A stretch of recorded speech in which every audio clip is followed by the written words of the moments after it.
오늘 읽을 부분, 내 인생의 용기가 되어준 한마디, 정우승 산문집. 오늘 28번째 이야기네요. 28번째. 꽃은 어떻게 살아야 할지 방황하지 않는데요. 네, 오늘도 우리 어떻게 살아야 될지 방황하지 않고 한번 가봤으면 좋겠습니다. 우리 이미옥 선생님, 저 박성호 교수님 이렇게 순서로 읽도록 하겠습니다. 네.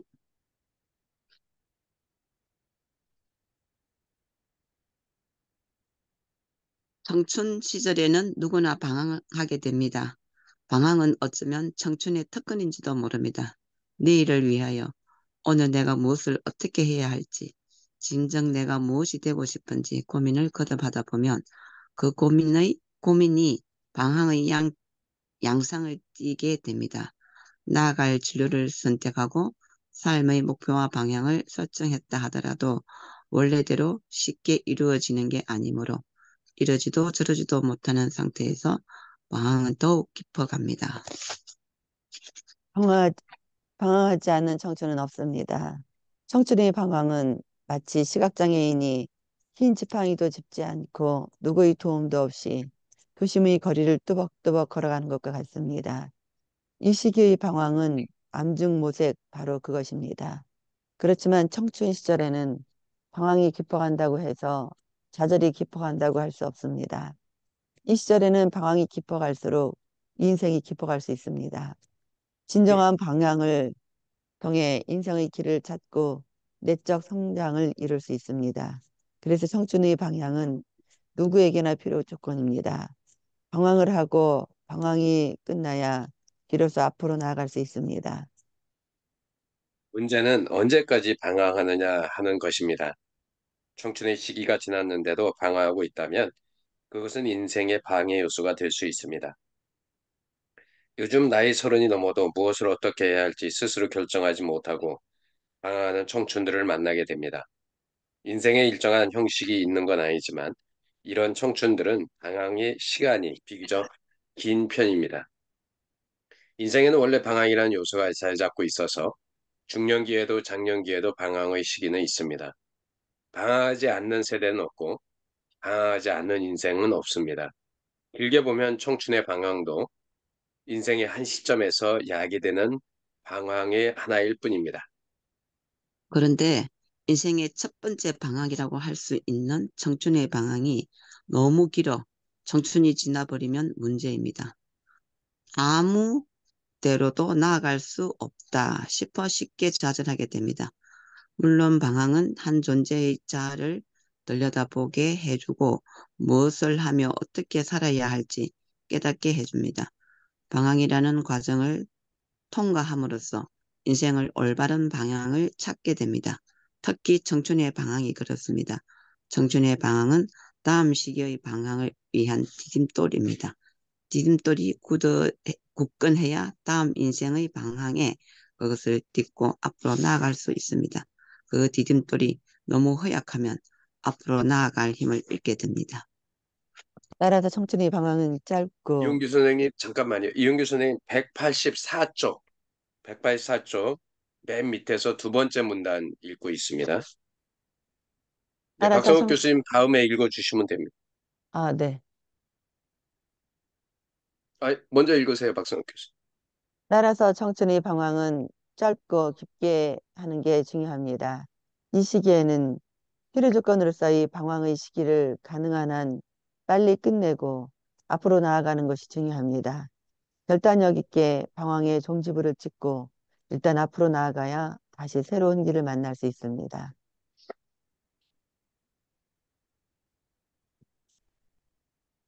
잠깐만요. 안전, 소리가, 이용규 선생님 소리가 안 들리네요?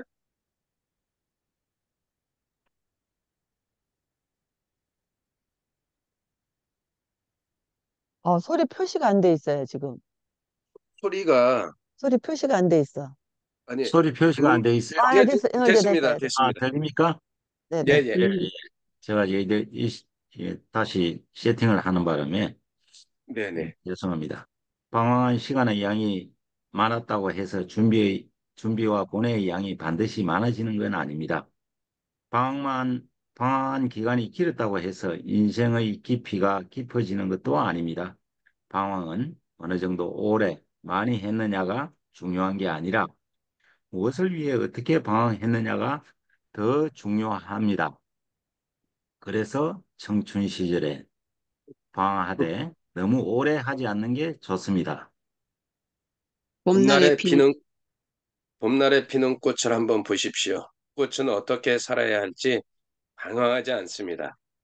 꽃을 피우려고 애쓰지 않으면서도 꽃을 피우고 피어난 꽃은 그대로 방황하지 않고 열심히 삽니다. 누가 보든 말든 자기 삶의 의미와 가치를 소중히 여기며 하늘을 향해 피어 있다가 때가 되면 시들어 열매를 맺습니다.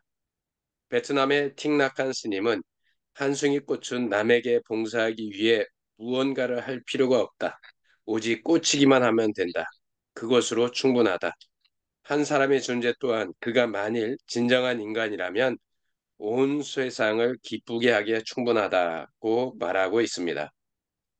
꽃은 존재하고 있다는 것 자체가 이미 아름다운 것입니다. 무엇을 이루려 하기보다 있는 그대로 모든 것을 받아들이며 피어 있는 것이 중요합니다. 나 자신도 존재하고 있다는 것 자체가 이미 꽃처럼 아름답습니다. 그러나 꽃은 피기 때문에 아름다운 게 아니라 지기 때문에 아름답습니다. 꽃이 지지 않으면 열매를 맺을 수 없습니다. 제가 사는 아파트엔 봄날에 가장 먼저 산수유가 피는데 그 연노란 산수유도 꽃이 져야 붉은 열매가 익어 겨울엔 시들이 먹이가 될 수 있습니다. 인생의 방황도 꽃과 같습니다. 내 인생의 방황이 존재하는 것도 결국 한 인간으로서 아름다운 열매를 맺기 위한 과정입니다. 그 방황의 과정 속에서 인생의 열매가 여물게 됩니다. 방황의 꽃이 여물어 열매라는 씨앗을 맺어야 그 씨앗이 땅에 떨어져 새로운 삶을 꽃피우게 됩니다.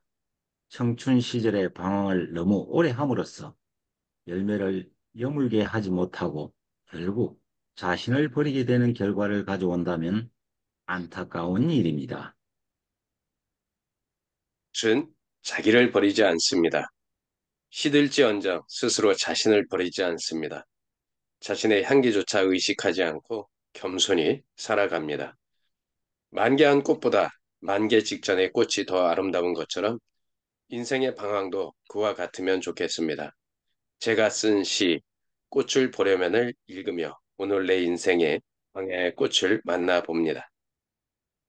꽃씨 속에 숨어 있는 꽃을 보려면 고요히 눈이 녹기를 기다려라. 꽃씨 속에 숨어 있는 잎을 보려면 헉의 가슴이 따뜻해지기를 기다려라. 꽃씨 속에 숨어 있는 어머니를 만나려면 덜어 나가 먼저 봄이 되어라. 덜에 나가 먼저 봄이 되어라. 꽃씨 속에 숨어 있는 꽃을 보려면 평생 버리지 않았던 칼을 버려라. 와, 이 칼이라는 거는 무섭다. 그냥 뭐지, 원수, 나쁜 마음 이런 걸 버려라 이 말이죠. 음. 그런 것 같네요. 아, 내용을 아니, 보니까. 아니 이제 만약에 이런 내용을 누가 정말 뭐 집에 좀 방황하고 뭐 이런 사람이 있으면 이거를 딱 보내주면 억수로 위안이 될 것 같아요. 이렇게까지는 생각 못 했는데. 너무 내용이 좋아서.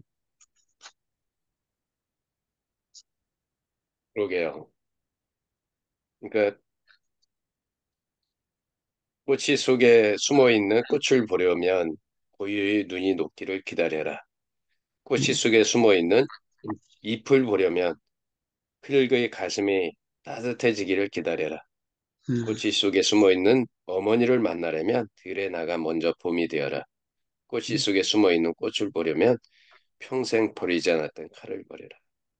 이 음, 안에 계절의 그 또 뜻도 숨어 있고 그 네, 계절이 우리의 인생이 아닐까라는 생각도 하게 만드는 음, 것 같으네요.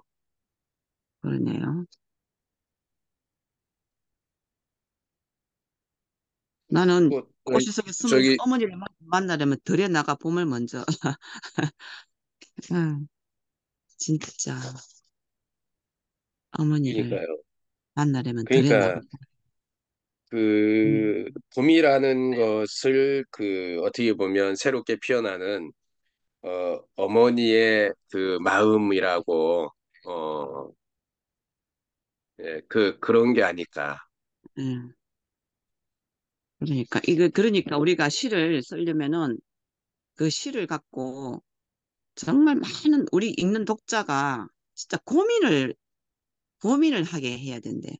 그 제목과도 음, 거리가 멀게. 그런 걸 우리가 쓰기는 연습이 안 되면 힘들 것 같아요.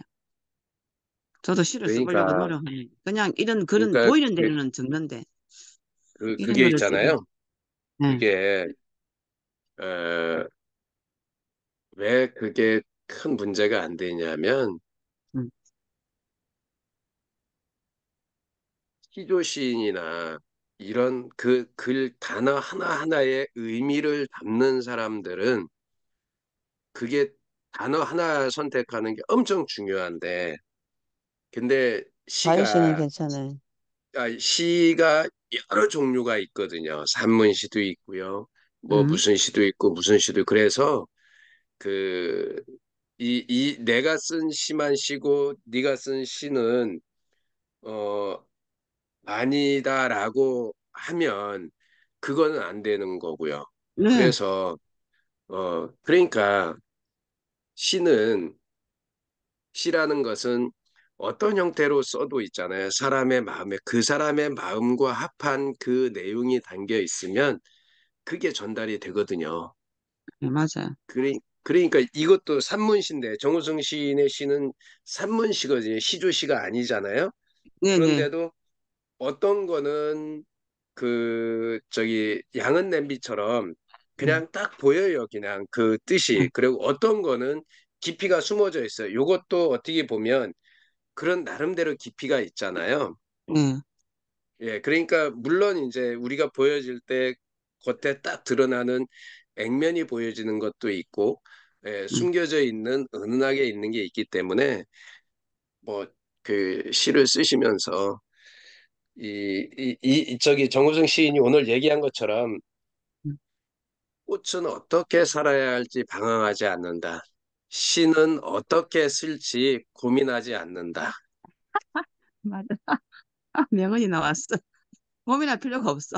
왜냐하면 내가 작가고 내가 그럼요. 자기 주인인데 마음대로 쓰는 건데. 내 보이는 대로 쓰면 되는 거지. 맞아요. 그래야 용기가 나. 이 정호성 그래, 그럼요. 시인이 참 그 스님 베트남 예. 틴자칸 스님의 이야기도 많이 쓰네요. 지금 틴자칸 스님의 이야기가 몇 번 이 한 나왔죠. 권에 세 예, 번, 오늘 세 번째 나온 거거든. 분노에 예, 대해서 지난번에 나왔고 두 번 다. 이번에는 지금 한 송이 예, 꽃은 남에게 봉사하기 위해 무언가를 할 필요가 없다. 오직 예, 꽃이기만 하면 된다.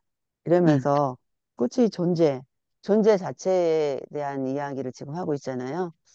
네, 그런 거 보면은 여러 가지 되게 그 틱나탄 스님이 여러 가지 이야기를 많이 했나 봐. 음, 아, 그러니까 틱나탄 스님이 베트남에 가보니까 베트남의 성인이더라고요. 어, 대단한 분이더라고요. 그러니까 음, 그게 우리나라의 왜 성철 스님이나 선생님. 뭐 이런 분들 계시잖아요. 그런 음, 분들 음, 예, 못지않게 아마 여기는 부처님 다음으로 이렇게 위대한 사람처럼 보여지는 것 같기도 하고요. 전에 가보니까 그분의 이야기가 되게 많이 나와 있더라고요. 음. 음. 정성도 스님 안녕하세요. 선생님 들어오셨네요. 안녕하세요.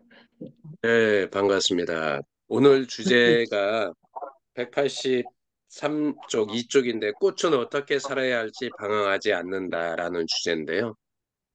네. 우리 이윤규 저는, 선생님, 예, 예. 저는 우리 앞집에 그 이제 선생님이 딸하고 아들하고 나이가 10살 차이 나거든요. 그래가지고 우리는 이제 애들 다 키우고 막 이렇게 하고 있는데 이 늦게 났더니 이 아들내미 때문에 학교에 분리 가서 울고 뭐 좀 오토바이 만져갖고 또 사고 저지르고 이 친구가 돌아서서 내 많이 우는 거를 제가 봤어요. 그 딸은 그냥 너무 편안하게 그냥 잘 키웠어. 이 아들도 그리 클 줄 알았는데 이 아들은 음, 알고 보니까 그게 아니거든요. 그래서 한 번은 선생님 아들 둘을 어찌 키웠노? 정말 대단하다 이러는 거예요. 저는 아들 이리 키우는 게 이렇게 힘든 줄 몰랐다고. 저는 그럼 아들만 키웠기만 당연히 그리 크는 걸로 알고 있었고 이 친구는 딸을 키우다 아들 키우는 게 몰랐어. 근데 아빠도 막 이제 이 딸처럼 크게 지쳐갖고 신경 안 쓰고 막 취미생활 다 하고 이 신경 안 썼어. 애는 그냥 문방구로 어디로 그 하고. 그래가지고 이제 원래 그런 거다 사춘기 그런 거다 했는데 오늘 이거 앞부분을 읽으면서 그 아이가 다 젖어가요 지금. 진짜 우리 많이 봤어요. 얘는 춤추고 너무 좋아했거든요. 이게 어른들이 볼 때는 아유 저 뭐 그냥 저게 인간이나 되겠나 막 옆에서 궁시렁거리고 그랬지만 이런 과정인데 저도 이제 이거를 보면서 누구라도 이거 진짜 아이들이 좀 뭐 말썽 부려도 충분히 이해할 수 있을 것 같다는 생각이 들거든요. 저는 이제 애들이 사춘기가 오면은 그거를 충분히 이해가 다 돼요. 왜냐하면 그 음악회 한다고 학원 그 공간에다가 다 세팅을 해놔놓고 공간을 만들어 놓으니까 아이들이 좀 먼저 와갖고 그 안에서 뒹굴고 막 몸을 가만히 있지를 못하고 난리 버꾸리 치는 거예요, 진짜. 그래가 또 먼저 오신 엄마가 그 아이 엄마가 이렇게 지켜보고 이 입을 막으면서 쌤 우리 애가 왜 저래요? 쌤 미쳤나? 왜 저래요? 왜 저래요? 저는 그게 보였거든요. 그게 보였거든요. 하여튼 그런 거 봐서 또 이제 사춘기가 오고 집에서 표현 못하는 걸 그런 데 다 표현하는 게 보이는데 그때도 이제 그 사춘기가 되는 과정도 저는 이해가 되겠고 또 이 어른이 돼가는 이런 과정에서도 충분히 이해할 수 있겠다라는 거 조금 기다려주면 되겠다라고 그걸 오늘 확실히 알았습니다. 근데 그 친구가 지금은 뭘 하고 있어요? 지금은 자세히는 모르겠어요. 뭐 하는데 어른이 돼갖고 아주 의젓하게 뭐 하여튼 그냥 어찌 저가 저렇게 변할 수 있나 하는 느낌 있잖아요. 예. 예. 그때 이제 그 애 할머니 돌아가셨을 때 가니까 그냥 점잖은 청년이 되어 있었어요. 그렇죠. 왜냐하면 우리 학원에도 그렇게 개구장인 대호라는 애가 있어요. 바로 학원 바로 앞에. 근데 한 날은 이렇게 내려가니까 그 LG 그 작업복을 딱 입고 자기 손에 그 자기 딸아이 5살 되는 딸아이 손을 딱 잡고 있는 거예요. 나는 그 개구장이를 딱 생각하고 대호야 이렇게 부르고 싶었는데 손에 그 딸내미를 작게 딱 자기 손에 있으니까 대호 씨 제가 말 톤이 응. 어렸을 때 대호가 아니에요. 대호 씨 그냥 그 멋지게 성장한 모습이 그게 그게 아이가 어떻게 변할지 아무도 모르는 거예요. 아무리 개구장이도 그는 지나가는 과정뿐이에요. 맞죠? 아휴, 맞아요. 그러니까요. 응. 원래 그렇게 개구장이고 말썽 부리고 이렇게 했던 사람들이 또 사회에 나와서 잘하고 네, 진짜 효자들이 그거 예를 들잖아요. 진짜 응, 부모를 되게 힘들게 한 사람들이 나이를 먹으면 먹을수록 효자, 효녀 노릇을 한다고 아주 응, 모범적으로 이렇게 한 사람들은 예, 부모를 별로 챙기거나 이런 것보다는 말썽 부렸던 사람들이 더 잘 챙기고 이렇게 한다고 응, 옛날부터 얘기했었잖아요. 맞아요. 그러니까 그 얘기도 있잖아요. 우리도 이제 막 우리 또래들 막 좀 잘 키워놨더니 외국에서 다 데리고 가버리고 해외로 가버리고 맞아요. 연구실에 다 있고 연구실에 가면은 제때 뭐 얼굴을 보기를 하나. 그 진짜 부모 곁에 있는 아이들은 어렸을 때 말썽 부리고 이런 아이들이면서 그런 얘기도 했고 그다음에 왜 뭐 소나무가 고향 마을을 지킨다고 그 뭐라고 해야 되죠? 못 못난 소나무가 고향 마을을 지킨다 이런 말하고 어렸을 때 말썽 부리던 아이들이 부모 곁에서 부모를 지킨다고 그런 얘기도 우리 막 나눴잖아요. 그런 것 맞아. 같아요. 진짜 똑똑하게 키웠는데 외국에서 돌아오지 않는 자식들이 많잖아요. 예, 진짜. 진짜 그래요. 우리는 응, 앞집에 그 우리 큰애 친구 그 집에는 막둥이고 우리는 큰애죠. 그 위에 뒤에 누나가 있어요. 그리고 이 이제 엄마가 처음에 사이 잘 봤다고. 아유, 우리 사이는 뭐 삼성 연구실에 가가지고 연봉이 얼마고 얼마고 했어요. 근데 아이가 입학할 때 될 때, 학교를 가는지, 몇 시 왔는지, 이 재롱 볼 시간도 없고 같이 밥 먹을 시간이 없는 거예요. 그래가 이제 이 막둥이한테는, 그 집 막둥이 우리 큰애가 한동갑이니까, 성훈아, 니는 네 색시를 얻거들란 주말이면은 같이 어디 좀 산책도 하고 밥을 함께 먹었으면 좋겠다. 함께 밥을 같이 먹는 네 색시를 얻어라. 엄마가 그 얘기를 했어요. 이 사이들은 처음에는 잘 얻었다고 했는데 가만히 보니까 정말 중요한 걸 빼놓고 살더라 이거죠. 그 얘기를 바로 우리 1차 아파트 여기 살거든요. 그래서 그 얘기가 막 스쳐갑니다. 네, 그래서 그러니까 방황하지 않는 청춘이 없대요. 제가 우리 회사에 같이 일하는 대리가 그 결혼한 지 이제 몇 개월 안 됐거든요. 한 3개월 됐나? 이 친구한테 저녁 되면 항상 얘기해 주는 게 있어요. 그 늦게까지 일하고 5년만 와이프한테 5년만 자기 일하게 좀 참아달라고 그랬다고. 그래서 음, 근데 그날은 와이프가 투덜거리더래요. 뭐라고 하여간 와이프가 좀 불편했나 봐. 그래서 그날도 그런 거 이해 못 해주냐고 그러면서 저한테 그러더라고요. 그래서 야, 오늘은 일찍 들어가는 날이다. 중간에 일 끝내고 빨리 가서 와이프를 위로해주고 같이 차 한 잔, 그다음에 와인이라도 한 잔 마시는 게 더 좋을 것 같다. 그렇게 얘기하고 조금 그래도 조금 한두 시간 일찍 들어가게 이야기했는데 그 한두 시간 일찍 들어가도 밤 10시야. 그러니까 그래도 뭐 자기 전에 들어가면 어 그래서 그런 것들을 젊은이들이 잘 이해를 못 하더라고요. 지금은 일할 때고 뭐 당연히 일할 때고 그렇죠. 그러니까 음, 그럼에도 불구하고 어 가끔은 그러는 거예요. 이제 와이프가 돈을 워낙 많이 버니까 대기업의 차장의 차장 음, 연상의 여인인데 음, 차장인데 거의 거기는 억대 연봉 되고 이 친구는 뭐 얼마 안 되는 중소기업이니까 그런데도 하여간 뭐 둘이서 나름대로 또 옆에서 이렇게 조언을 해주면 또 잘 듣고 또 아내가 되게 지혜롭더라고요. 음. 그런 시간들이 있는 것 같아요. 그러니까 어른들을 만나면 젊은이들 어른들의 이야기를 잘 들어주면 이런 방황의 그런 시간을 조금 줄일 수 있지 않을까.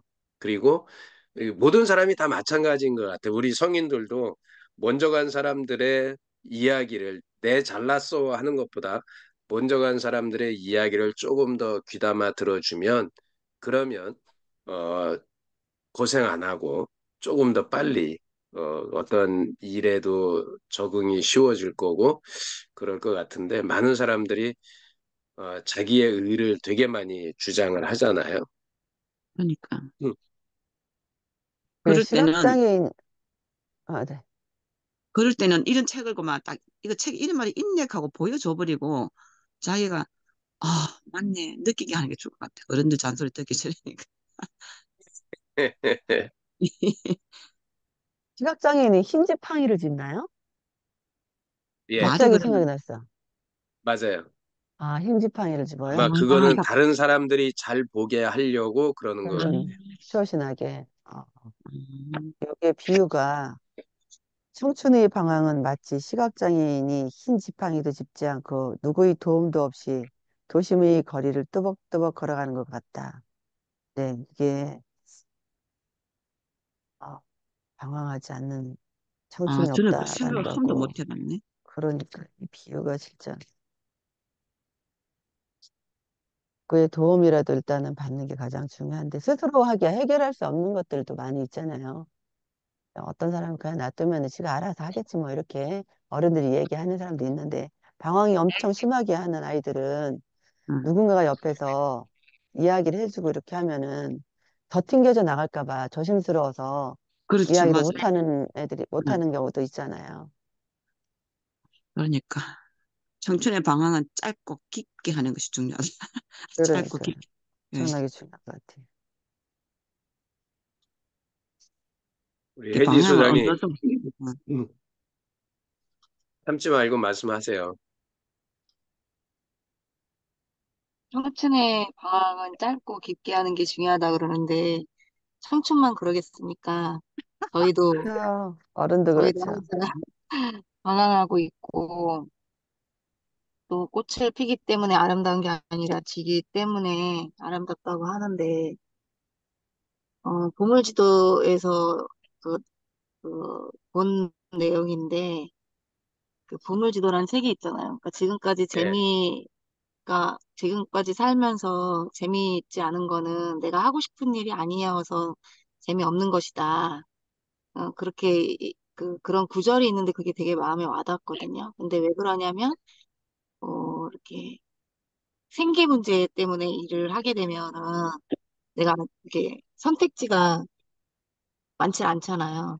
그래서 뭐 저희 남편도 항상 그 내년 내년 내년 그렇게 살았거든요. 그러니까 올해는 지금은 없어. 내년 내년 내년 그러다 보니까 그 아이들과의 추억이라든가 이런 걸 못하고 살았던 거예요.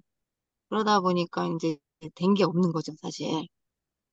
그러다 보니까 제가 이제 경제 현상에 이렇게 나와서 하게 됐는데 제가 작년부터 여러 가지 선택지가 많은데 어저께도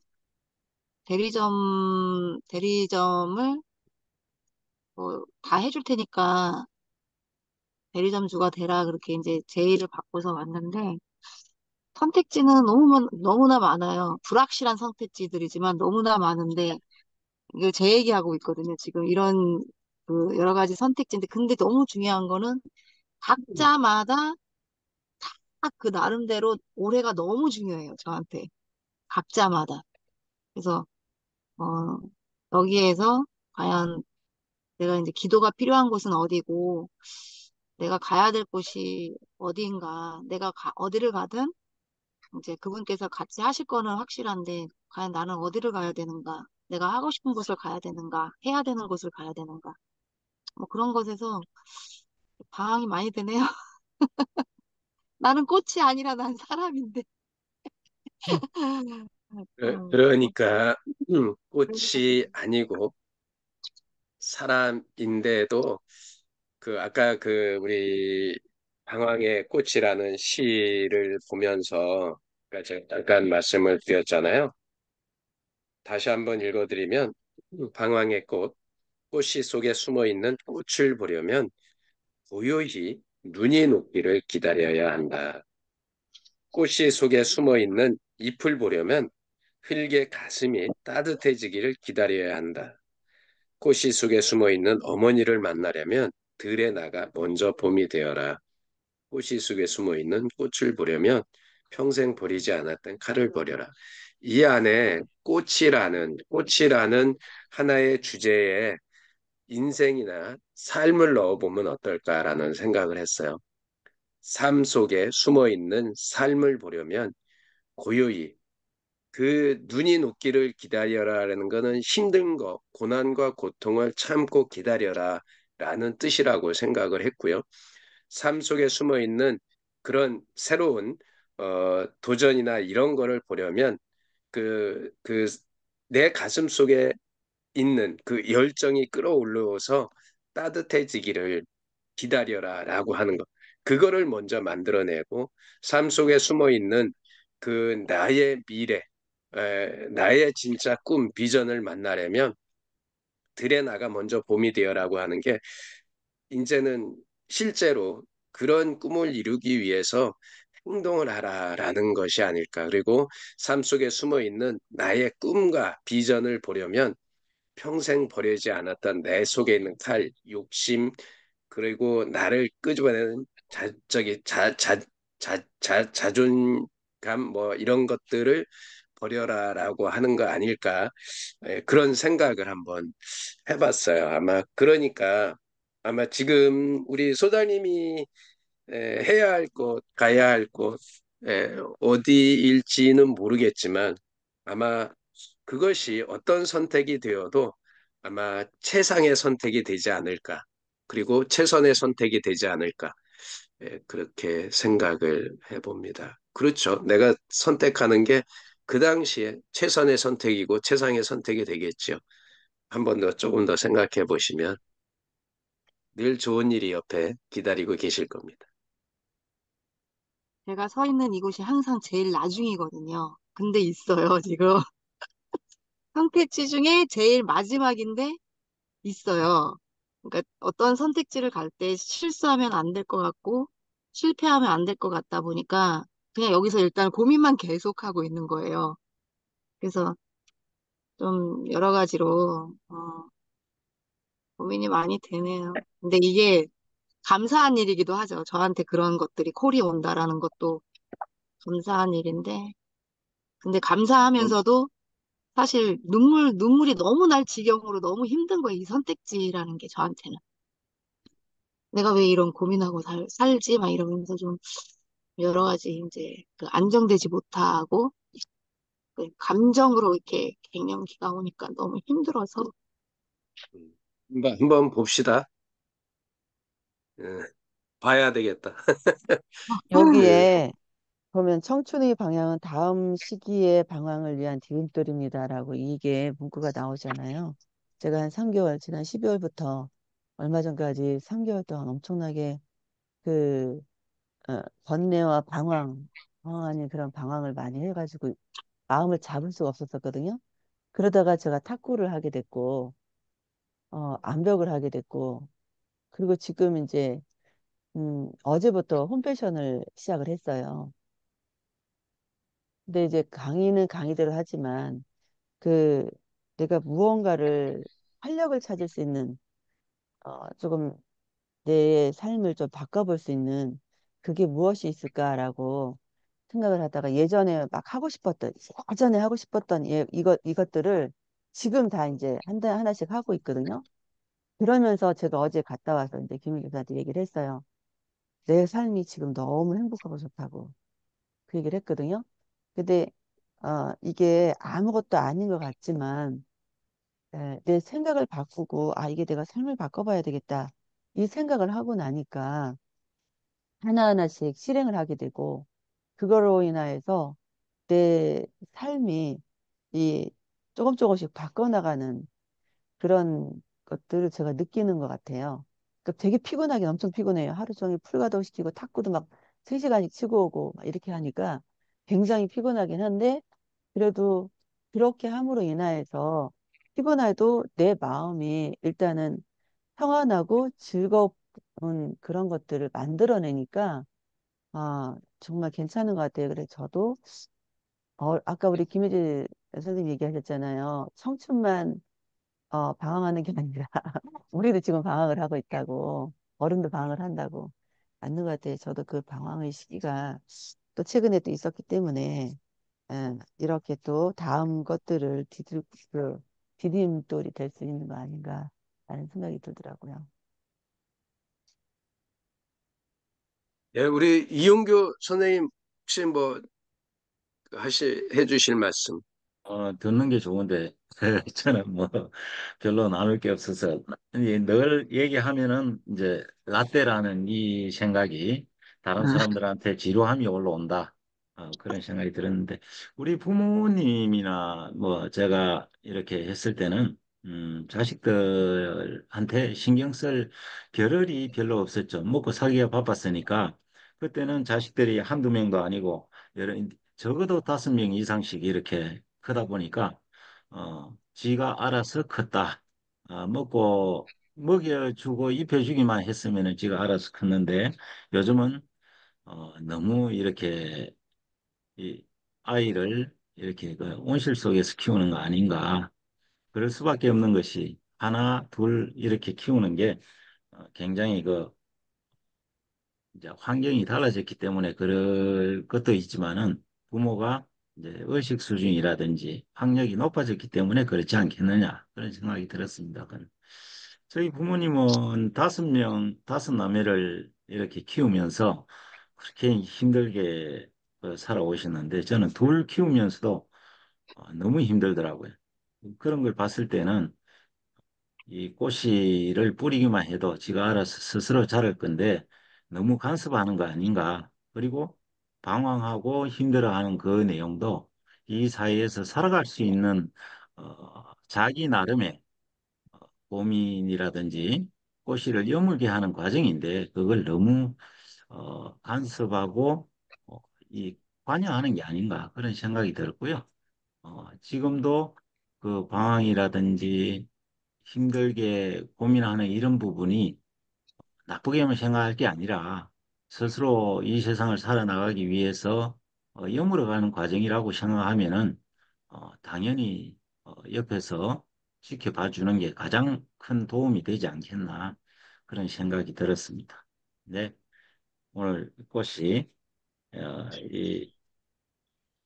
어떻게 살아가야 할지 방황하지 않는다는 게 사람도 마찬가지라고 생각이 듭니다. 감사합니다.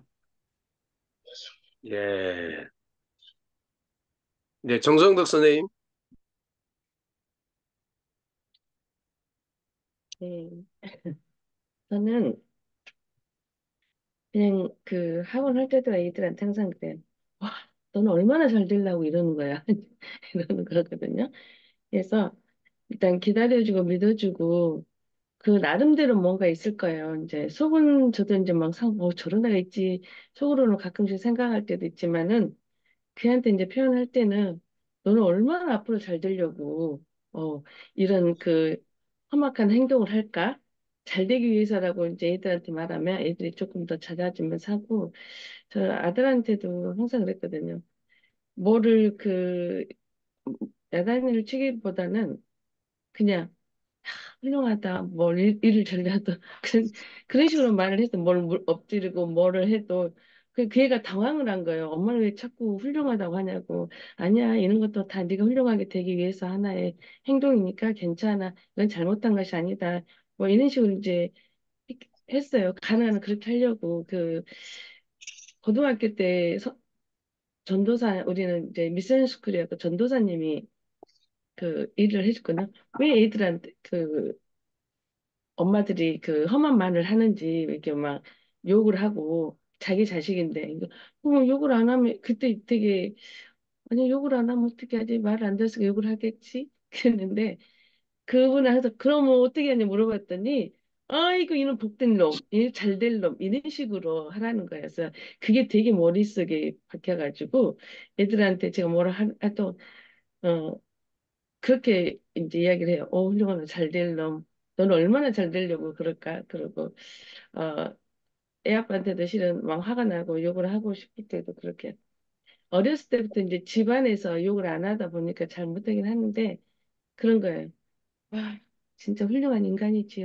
얼마나, 내 남편도 얼마나 훌륭해. 그러면서 내 마음을 막 다독거리고 그러거든요. 근데 정말 여기서 그러잖아요. 방황하는 시기는 다 있는 것 같고, 그때 누군가에 기대고 싶은 사람한테 기대고 좀 위로도 받고 나가고 싶은데, 그럴 수 없을 때는 자기가 이제 추수를 해야 될 것 같아요. 그래서 저는 정말 힘들 때, 저번에 뭔가 계약이 잘못되고 이렇게 힘들게 지금 살고 있다 하잖아요. 그때도 돌파구를 찾고 싶었어요. 남편은 기대를 얻기가 안 되는 것 같고, 기대고 싶은데, 그래서 저는 이제 대학원을 선택해서 가가지고 힘든 상황에서 그렇게 이제 해왔었거든요. 그렇게 하나씩 하나씩 했던 것이 다른 길로 가지 않고 남들은 술 마시고 뭐하고 할 때 저는 그러지 않고 제가 공부를 선택했던 것도 감사하고 지금도 뭐 많이 형편이 뭐 그것 때문에 계속 고통을 받고는 있지만 그래 이게 인생이야. 인생이 이렇게 한 번씩 힘들 때도 있어야지 내가 살아가는 맛이 있지. 좋은 건 어떻게 있냐. 이게 잘 또 가다가도 그리고 나 이제 그래 좀 쉽고 편하게 살고 싶고 예전같이 진짜 줄 거 주고 나누고 싶고 사람들 불러다가 먹이고 그런 걸 되게 좋아하는데 그걸 못하고 있으니까 그러다가도 아니야 이거를 가면 또 봄날이 오니까 이런 식으로 저도 이제 방황을 그냥 혼자 스스로 해결을 하고 있는 상황에 있어요. 근데 뭐 여기 생타에 들어와서도 많이 유료로 받기는 하죠. 가끔 예, 이렇게 근데 말씀드리는데 항상 우리 좋은 말씀. 정성덕 선생님이 중간에 말을 잘라서 죄송한데, 저희 실제로 광주에 한번 놀러 가 보세요. 그러면 VIP 대우를 해주세요. 무슨 말씀을 그래. 그러니까 이게 금방 말씀하신 거 이렇게 나눠주고 이렇게 누군가 섬기는 걸 요즘에 못해서 마음이 좀 아프다랬는데 그게 진짜 마음이 제가 가서 보면서 느꼈거든요. 그러니까 그냥 지나가는 이야기가 아니라는 거 그거를 얘기해 주고 싶어서 네 우리 시간이 좀 54분이라 김미숙 선생님 한 말씀 듣고 마무리하도록 하겠습니다.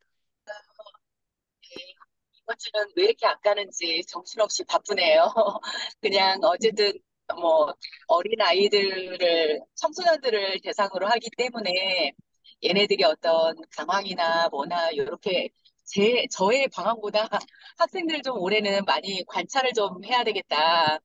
작년에 이제 처음 학교 옮겨가지고는 정신이 없어서 아이들이 초반에는 안 보였는데 올해는 이제 어제 첫 시간 수업하면서 조금 제가 여유를 두고 애들의 진단을 좀 이렇게 차근차근 해서 첫 시작을 알파벳 써봐라. 대문자, 소문자. 문제 한 권씩 주고서.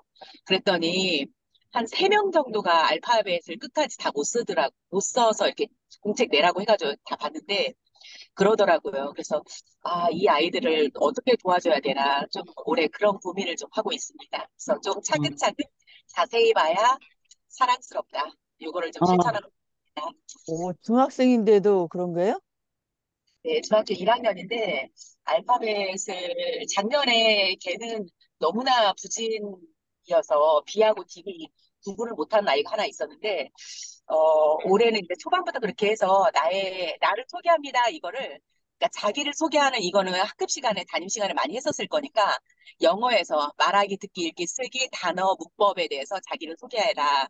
이렇게 써서 애들을 쭉 읽어보니까, 이게 차이가 많다. 하루에 100개, 200개씩 단어 외운다는 아이에서부터 시작해서 알파벳 못 쓰는 애까지 있더라고요. 그래서 올해는 좀 음. 자세히 관찰하면서 좀 애들을 좀 저희 도와줘야 알겠습니다. 학교는 선생님 예, 어떻게 예. 알파벳을 배우셨어요? 제대로 쓸 수 있는 애가 몇 명이 없어요, 한 반에. 네? 그래서 나 간섭을 하고 싶어서 마이크를 켰어요. 쓸 수 어, 있는 애가 몇 명 없다고 한 반에. 아, 우와. 정말요? 예, 의외로는데 음. 초등학교 3학년 때부터 아이들이 영어 하지 예, 않아요? 저희 학교는 좀, 그쵸, 동네가 관리가 안 되는 애들이 많아서. 다문화 애들도 많고, 한국말을 아예 이해 음, 못하는 애들도 많고, 그래서. 음. 근데 그건 이제, 이해가 가네. 요게 전체 학급 수를 점점 줄여야 되는데, 한 학교 인원을 20명 이하로 줄이는 걸, 안녕. 계속 이제 했었는데, 갑자기 교육부에서 예산을 다 전체 삭감하면서, 한 반 인원을 뭐 25명, 28명으로 늘려버렸거든요. 그래서 저희 어, 학교도 13학급에서 9학급이 됐어요. 그래서 음. 작년에 20명 이하였는데, 오히려 거꾸로 가서 지금 2학년은 26명, 한 반에. 음, 1, 3학년은 뭐 22, 3명인데, 그게 지금 대구나 서울도 이렇게 아파트 단지 많고 이런 데는 35명, 뭐 30명씩 있는 학교도 있긴 있지만, 저희 학교는 이렇게 못 따라가는 애들이 많으니까 선생님들이 이렇게 하나하나 음. 설명해주고 해야 되는 애들이 많은데, 이렇게 한 반이 늘어나 버리니까 너무 힘든 거예요. 음, 쌤도 힘들지만 애들이 혜택을 못 받는 거죠. 그만큼 음. 신경을 덜 써줄 수밖에 없잖아요. 여러 명 있으니까. 음. 음, 맞습니다. 그래서, 현장의 네. 목소리네, 현장의 목소리. 예, 예. 그러니까, 그러니까 이게 우리가 직접 들어보지 않으면 알 수 없는 일인데, 그러니까 그래서 그러니까, 저는, 다른 예산을 줄이고, 교육 예산은 를 건드리면 안 될 것 같은데, 이게 자꾸 경제 논리로 돈 없다고 뭐, 그러니까요. 음. 해버리니까. 얼마 그러니까, 차등을 전에, 둬서 지역별로 특색을 살려서 학교 상황에 맞게 해줘야 되는데, 무조건 음. 교육청에서는 그 숫자 맞춰서 해버리니까, 네, 음, 진짜, 얼마 전에 우리 그 연합회 이 취임식에서 포항의 그 교육청에서 나오셔가지고 이제 인사말 할 때 이 얘기를 했어요. 제가 그거를 메모를 했거든요. 요즘에는 저출산으로 한 사람 한 사람의 그 역량을 발휘해가지고 흥미를 유발하고 지속적으로 그 습관을 형성할 수 있도록 그렇게 해야 된다라는 이야기를 했어요. 그래가지고 인원이 이렇게 죽으니까 어제는 또 우리 학원에 아예 진짜가 처음에 이성애가 다닐 때는 40대가 다닐 때는 13반까지 있어가 오전반 오후반이었고 지금은 25명 이 정도 아이가 두 반이었는데 올해 처음으로 1학년이 한 반밖에 없어요. 우리 학원 옆에 거기가. 그 정도로 네, 지금 점점 학교가 하여간, 줄이니까, 맞아요. 네, 하여간, 예, 지금 제가 이제 마무리 좀 할게요. 우리 성경쌤이나 우리 김민숙 선생님 같은 분들이 이 교육 현장에 있다는 게 정말 저는 음, 감사하고요.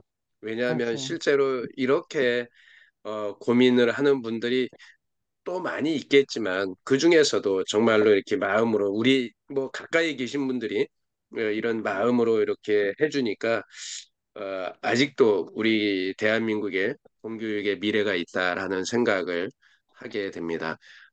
이런 분들의 이야기가 사실 아까 얘기했잖아요. 저도 교육은 경제 논리로 가면 안 되거든요. 그래야 제대로 교육이 이루어진다라고 생각을 합니다. 네, 저희 사진 한 번 찍고요. 노무부장님, 수석교사님 화이팅입니다. 네. 그래서 사진 한 학급 수가 줄니까 쌤 수도 줄어서 일이 많아서 힘들어요. 네. 그렇구나. 예, 찍겠습니다. 하나, 둘, 셋.